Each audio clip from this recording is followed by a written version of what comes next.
মহান আল্লাহের সাহায্য স্পষ্ট হয়ে উঠল। ফেরেশতারা মুসলিমদের পাশে ছিল, দৃঢ় বিশ্বাসের প্রতীক।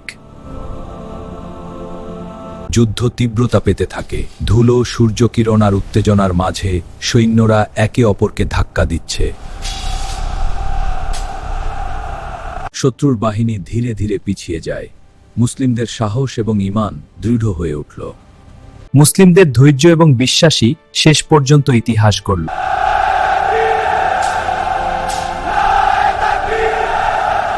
বদরের ময়দানে বিজয় ঘোষণা হলো। ঈমানই ছিল সবচেয়ে শক্তিশালী অস্ত্র।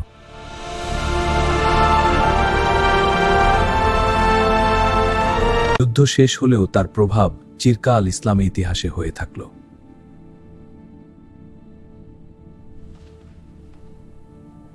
মৃত্যু, আহত এবং বিজয়, মুক্তি ও শিক্ষা সবই একসাথে মিশে ইতিহাসের অধ্যায়ে।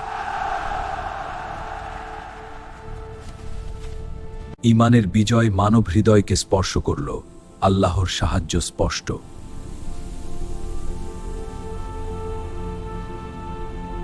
বদরের যুদ্ধ শুধু একটি যুদ্ধ নয়, এটা ইসলামের ইতিহাসে নতুন দিগন্তের সূচনা। এই যুদ্ধের গল্প শেখায় ঈমান, দৃঢ়তা এবং আল্লাহর সাহায্য সবসময় জয় নিশ্চিত করে।